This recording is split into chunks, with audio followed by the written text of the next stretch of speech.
Capítol 13. La Pobla en flames. Tirs, crims i amors malentesos durant el segle XVII. Tercer acte. Les màfies, el honor masclista i les bandositats. Batallers contra boscans minyanes i Gil contra boscans. Las armas de fuego democratizaron visiblemente la violencia durante el siglo XVII, ya que estaban relativamente al alcance de un mayor número de personas.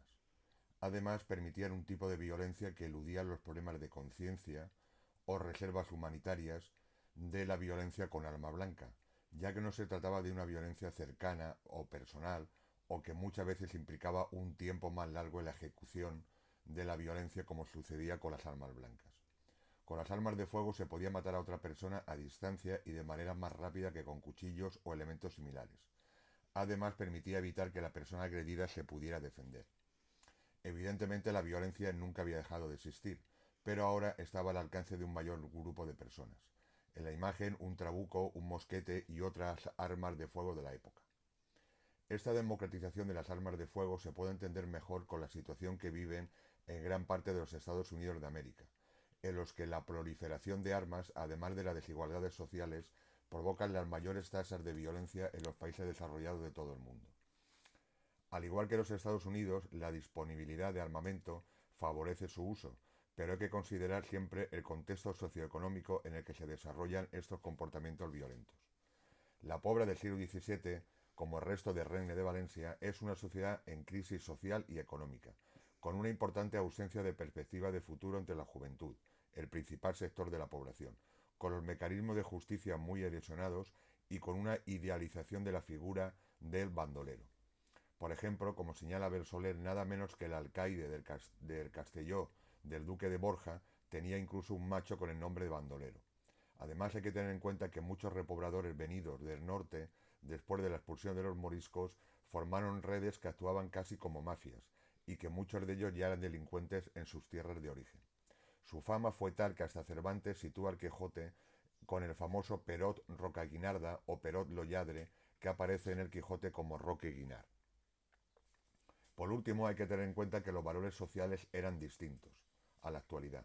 Era muy importante el honor y la honra, casi siempre un comportamiento machista, ya que engloba la consideración de la mujer de la familia, la madre, la novia o la hija, como una propiedad absolutamente masculina. Como mucho hemos vivido, la concepción extensa de la familia implicaba más allá que los siempre primos hermanos, y que en el siglo XVII también sumaba a los clientes, a las personas que dependían económicamente de los grandes propietarios. Este clima general explica la extensión por buena parte del Regne de Valencia de las bandositats o parcialitats, definidas como una guerra privada entre nobles, más propia de la Edad Media, o entre oligarcas, más propias de este siglo XVII, con sus familiares, amigos o clientes, que en buena medida casi nunca tenían un origen claramente político ni económico. No debe confundirse con el bandolerismo del siglo XIX, aunque muchos más de los bandos contaban entre sus filas con bandoleros y sicarios y se realizaban acciones como el robo. Así les propongo a partir de ahora una inversión en un capítulo de la historia de la Pobla común a otras poblaciones valencianas y españolas de la época, que puede parecer más una película policíaca, pero que también son un reflejo de la sociedad del siglo XVII, en pleno tránsito de la Edad Media hacia los grandes cambios que se iniciaron en el siglo XVIII. Cuando la violencia es sostenida en el tiempo y de grandes dimensiones, siempre es un reflejo de la sociedad. En el año 1612 se produjo un conflicto entre el encargado de ganado de Rugat y autoridades de Castelló de Rugat, ya que el ganado había entrado en su término y se había negado a ser detenido. La reacción fue instantánea e ilustra la cantidad de armamento que había en las calles. Unos 50 vecinos de Castellón, la mayoría descendientes de la Pobla, llegaron a Rugat, propiedad del monasterio y de la Valldigna, armados amb mosquetes, arcabusos, ballestes, alabardes e altres armes. Detuvieron a varios vecinos y los llevaron a cadenes y grillons a Castelló. La violencia debía ser tan intensa en la zona y no solo en la Pobla, que incluso el duque de Borja promulgó este edicto. A todo hombre en general y a cadascú en particular, de qualsevol estat i condició que siga, d'esta hora en avant no siga gosat de portar per d'ernart armat en trabuco o pistola. Otro bando decía que qualsevol que de dia i de nit porte per lo pobre arcabús armat amb metxa encesa que no siga acompanyat a l'alcai justícia en altres oficials tendría su correspondiente multa. Y por último, se prohibís y manam que guía en avant ninguna persona siga gozat d'esta hora en avant, no siga gozat d'eixir a de partir brega, enchuso ni alabarda. Esto es, que no saliera ni con navaja tipo Albacete, ni con alabarda, ni con otra arma blanca similar a una lanza. Es más, desde 1612 funcionaba en la Pobla una ronda nocturna para evitar la violencia, y muchos vecinos se quejaban que homes bandolers armados se habían hecho los dueños de la población.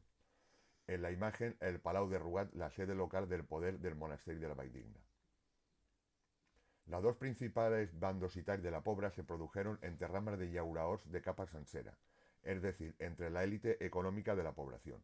Los testimonios judiciales apuntan a que los dirigentes de cada bandositat eran los hombres ya maduros, mientras que los ejecutores eran los jóvenes entre 16 y 17 años. Y estos enfrentamientos entre bandos también participaban tanto el clero de la parroquia como la congregación de frailes mínimos. Por una parte tenemos la parcialidad dels Boscans, dirigida por Jaume Boscà junto a su hermana y su hijo, con Miquel Pons, propietario del Molino Nuevo de Cartaina, cuartel general de esta parcialidad y cuñado de Jaume Boscà, Francesc Boscà, Jaume Cucó, Miquel Cucó y sus hijos, un grupo de Benigànim, Francesc Pinar, Vicent Schaffer y Francesc Boscà de Benigànim. Por su parte, la parcialidad del Bataller estaba dirigida por Bertomeu Bataller de Sebastià y su hijo Josep Bataller, por Cristòfol Millana de Joan, Francesc Bataller de Joan de la Bassa, Jaume Bataller, Francesc Bataller de Nicolau, Francesc Bataller de Francesc, Joan Navarro, apodado Lo Cavaller, quien siempre aparece armado con al menos 3 pistolas, Pere Marc Hortolà, Francesc Bataller de Josep, Joan Bataller, Joan García, Jaume Bataller, Pere Francesc, Francesc Navarro, primo de Pere, Francesc Tormo, Francesc Joan de Vicent y Pere Chiner. Esta parcialidad estaba apoyada por los frailes del convento de mínimos, ya que uno de ellos era hermano de Pere Francesc. Incluso el convento servía de refugio y de reuniones de esta bandositat. En la imagen, la puerta principal de la iglesia conventual. Todo empezó, al menos según la documentación disponible estudiada por detalle por Abel Soler, en 1612. En este año, Jaume Navarro, Lo Cavaller, y Pere Marc Hortolà, de la bandositat de los Bataller, asesinaban a Jaume Pinar, posiblemente hermano de Francesc Pinar de la bandositat de los Boscà, que había sido uno de los repobladores de Salem. Al año siguiente, en 1613, el grupo de Jaume Navarro se le acusó de asesinar a un vecino de Ayelo de Rugat. Además, en este caso, tiraron su cuerpo en la fosa de la iglesia de Rugat, de Ayelo de Rugat. En 1614, de nuevo, Jaume Navarro Lo Cavaller se atrevió a disparar a Pere Boscà, que además era un cargo municipal. Pere Boscà relató que, estant después a la porta d'ell, entró Josep Boscà y Vicent Perelló de Xàtiva, a la porta de Miquel Pons, un home en cos, lo qual conegué que era Jaume Navarro, dit Lo Cavaller, i veu que portava una pistola en la mà, i 2 altres als costats. I veu que anar a la porta de Jaume Pinar, i posar una pistola als pits del gendre de Pinar, que era de Xàtiva. I lo dit home li digué, què farà, cavaller? I vent lo dit Jaume Navarro, que no era qui ell cercava, arremeté a ell, relant a testimoni, i ell, relant i testimoni, que veu venir afusat en dita pistola, en llançar dins de la casa i aquell li tirà, y él errá, y pegá a Francesc Bataller de Francesc. Esta acción tuvo lugar en la calle del Boscans.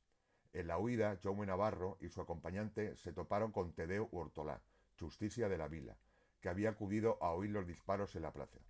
El Justicia gritó, «Teniu al duc», esto es, «Deteneos en nombre del duque», y los dits homes li posaren 2 pistoles al pit, y ell el deixà caure de ves la paret, y els 2 homes passaren avant. Poco después, Francesc Bataller de Francesc asesinó a Vicent Schaffer, de la bandositat de los Boscans, en Castelló, y después disparaban contra Cristòfol Millana de Joan, de la bandositat de los Bataller. En la imagen, el carrer de los Boscans o de San Cristóbal, calle en la que residía la dama propietaria de los Boscans. En este mes de agosto se anotan moltes escopetaes, es decir, intensos tiroteos en Sarient y detrás del convento. El Batlle General de la Pobla y del Ducado de Gandía exponía perfectamente el clima que se vivía en la Pobla. todo lo cual inquieta en gran manera los ánimos dels habitadors, dels neutrals que no puguen acudir a les faenes i estan en ses cases amb la quietud que es deu, i dels parcials en obligar-los a valer-los i a contribuir en sustent i diners, y de esta manera fomenten sos bandos y sus inquietuds. La imagen detrás del convento, un espacio oculto y alejado del casco urbano en aquella época, según un lienzo de Felipe Bosca. El 7 de agosto de 1615, el hijo de menor de Miguel Cucó y Joan Mañó asesinaban a Francesc Bataller, hijo de Joan de la Bassa.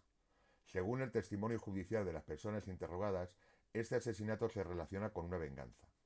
Peles males volences i desamistats que entre aquells hi havia, i per entendre el testimoni que ninguna persona de dita vila de la Pobla el volia mal al dit Francesc Bataller de Joan, si no era lo dit Miquel Cucó, fill de Miquel, per raó de la coltellada que lo dit Francesc, fill de Joan, havia pegat en la cara al dit Miguel Cucó, fill de Miquel este any passat.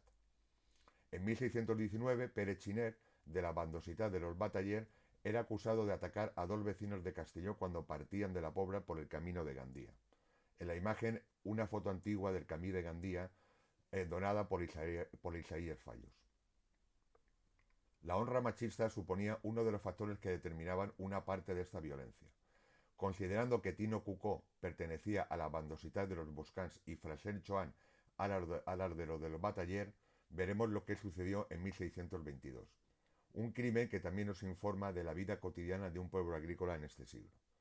Estaban una noche una serie de jóvenes que rondaban los 17 años divirtiéndose. Tino Cucó con su guitarra, Vicent Bataller y Gaspar Fallos. Se fueron a dormir a la era de Gaspar Fallos. Los amigos idearon una broma. Dejaron la guitarra en la puerta de Josep Hortolà, padre de una joven que pretendía Tino.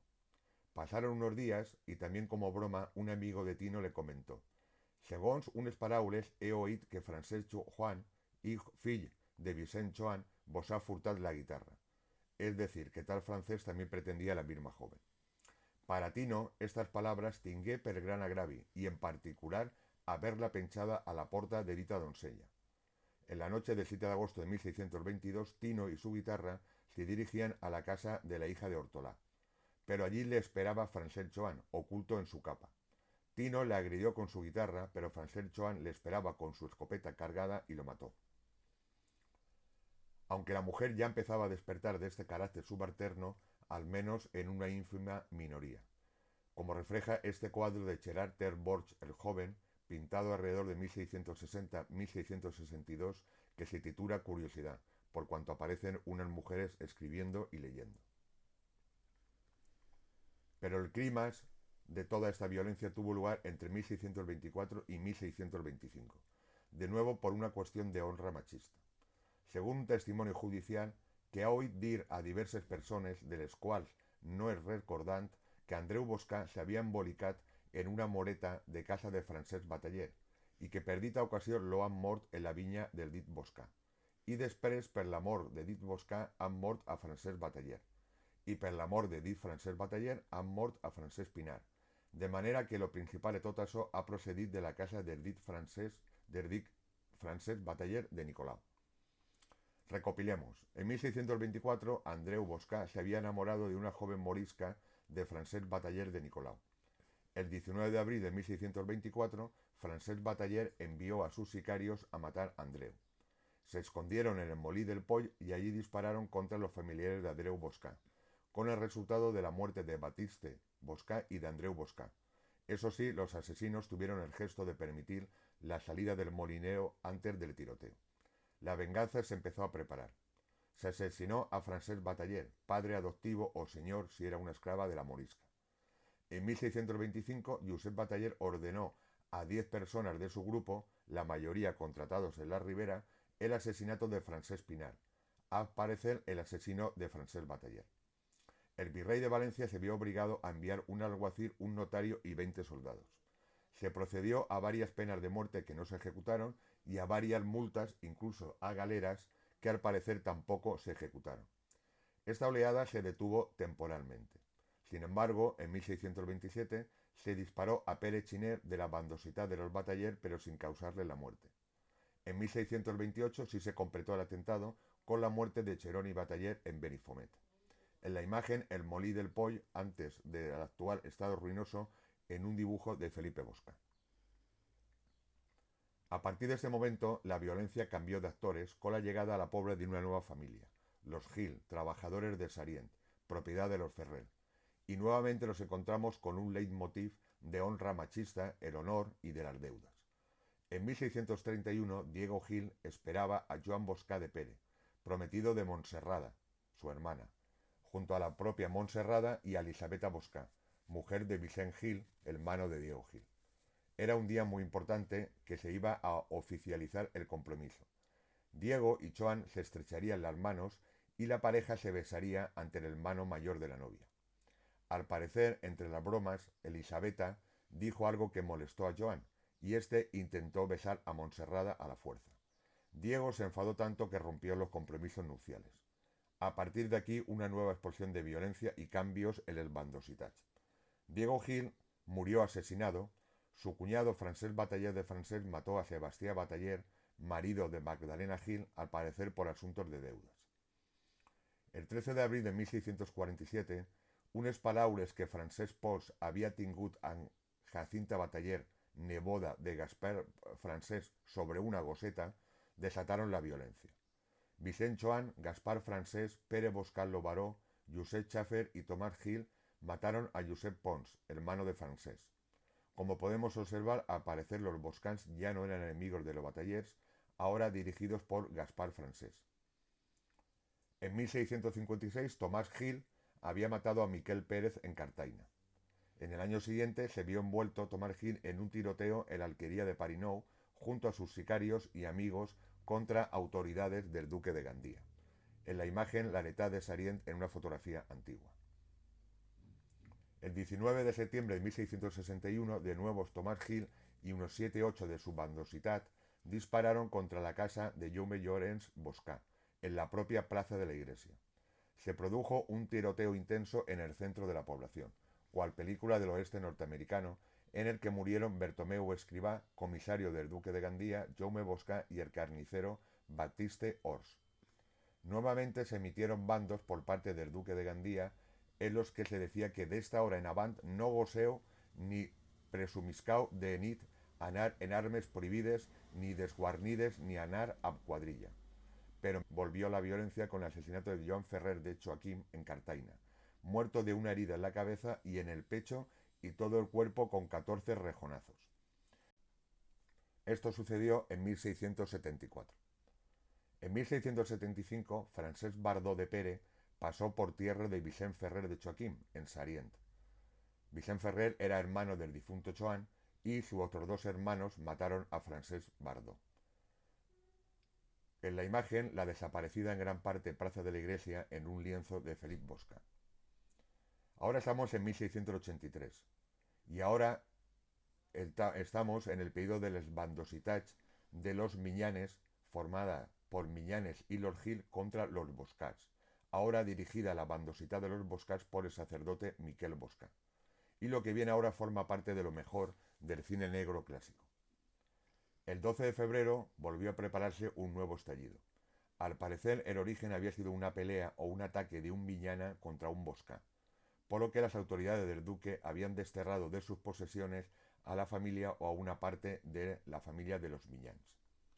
Sin embargo, Josepa Benavent, esposa de Josep Miñana, deseaba volver a la Pobla desde su residencia en Sàtiva, ante el temor de las autoridades por si se volvía a recrudecer el enfrentamiento debido a las malas voluntades que conozco que se tienen ambas familias, según informaba el Barle del duque. Continuando con este informe, Josepa Benavent había proyectado el ataque contra Miquel Boscà, nada menos que el capellà de la Pobla. El Barle temía ahora que Josepa había vuelto a la Pobla y que lo asesinaran los Boscans. Tuvo que intervenir el propio duque de Gandía para que Josep Miñana prometiera delante del duque de no dañar ara ni per digun temps per si ni indirectament en persones, drets i béns a la persona de mossèn Miquel Boscà, prevere de dita vila de la Pobla, habitadors, absents, parents, amics i valedors, ni altra qualsevol persona de dita vila, així en ella com fora d'ella, ara ni per ningún temps. También prometía que ni él, ni Giuseppa, ni el resto de la familia volverían a la Pobla ni en su término. Con todo, recordaba al bueno del cura Miquel Boscà que, a pesar de la promesa de no atacarle, tampoco le podían prometer de no venir-li danys d'altra part, en respecte de creure que el dit Mosè Miquel Boscà tindrá de altes de qui recelarse y guardarse les coses, una amenaza mucho más que directa. En la imagen también el desaparecido Callís de la Aurora. Pero la violencia prosiguió. El 9 de febrero de 1686, el Justicia de la Pobla, Bernat Esteve, junto a Josep Boscà de Miquel, Miquel Esteve de Miquel y Miquel Pons estaban a las 4 de la tarde en el río de Bellús. Allí se encontraron con unos pescadores, entre lo que se encontraba Francesc Chinel de Blay, que al ver a Miquel Pons le gritó: «Aparted, que lo he de matar», al mismo tiempo que le apuntaba con su arma. El resto consiguió evitar la tragedia y Bernat Esteve le detuvo y entregó al Justicia de Bellús para su encarcelamiento. Sin embargo, las autoridades señoriales de Bellús consideraron que no procedía a su detención y al día siguiente sería liberado. En efecto, al día siguiente, 10 de febrero de 1686, el Justicia Bernat Esteve estaba haciendo la ronda nocturna y descubrió que en el portal del Carrer Nou, antes de que pudiera cerrar las puertas que cerraba la vila por la noche, el momento más peligroso antes de la existencia de la iluminación, entraban en la Pobla 3 hombres armados con escopetas. Le siguió hasta la Plaza del Porche, más o menos situada delante de la actual Casa de la Cultura, y allí estos 3 hombres le descubrieron y le dispararon. El bueno de Justicia gritó «favor al duc», para que los vecinos le ayudaran. Los únicos que vieron a los misteriosos pistoleros no habían podido, o eso declararon, reconocerlos. Aunque, siguiendo la lógica de la época, seguramente se trataba de Francesc Chinel y sus 2 acompañantes recientemente liberados de la prisión de Bellús. La imagen, la torre de los Bellvís de Bellús, en las que seguramente encerraron a Francesc Chinel y sus 2 acompañantes. Con este último suceso parece que la violencia finalmente se detuvo en la Pobla de Rugat, aunque no se puede asegurar, ya que simplemente es que no ha aparecido la documentación pertinente. Con todo, pocos años después de esta última explosión de 1686, llegaría a la Pobla y al resto del regne y de la monarquía la mayor explosión de violencia de una sociedad humana, la guerra. De hecho, estos episodios de bandositat de la Pobla dejaron un pozo en la memoria histórica de la élite culta valenciana. El gran poeta Vicent Andrés Estellés, en su poema dedicado a la Pobla del Duc, empezaba recordando esta imagen de la Pobla como una de las zonas, no la única, donde los bandositats del siglo XVII fueron más importantes. Escribió el gran poeta sobre la Pobla: «Un remol penetrant de trabucs, una ducal memòria que vol, com un passat, unes dolgudes honres».